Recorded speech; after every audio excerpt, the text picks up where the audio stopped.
29 million. They got a check. Can you imagine? সারা বাংলাদেশ জুড়ে এখন Donald ট্রাম্পের 29 মিলিয়ন ডলারের গল্প চলছে।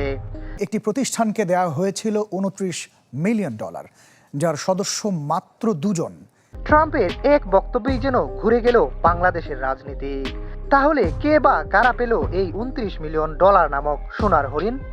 এ নিয়ে কয়েকজনের নাম জনমনে উঠছে, কিন্তু সঠিক প্রমাণ নেই।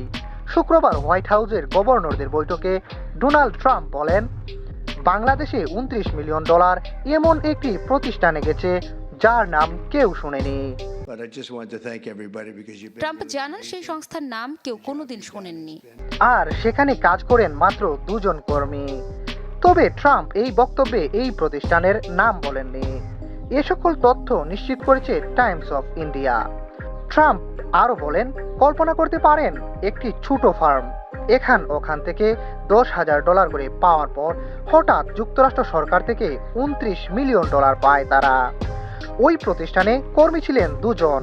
তারা এখন নিশ্চয়ই ধনী হয়ে খুব খুশি। বাংলাদেশের আলোচনার শীর্ষে থাকা ট্রাম্পের এই 29 মিলিয়ন ডলারের গল্প হয়তোবা একদিন উন্মোচন হবে। সেদিন এ দেশবাসী নতুন করে চিনে নেবে জাতীয় চোর ও দুর্নীতিবাজদের।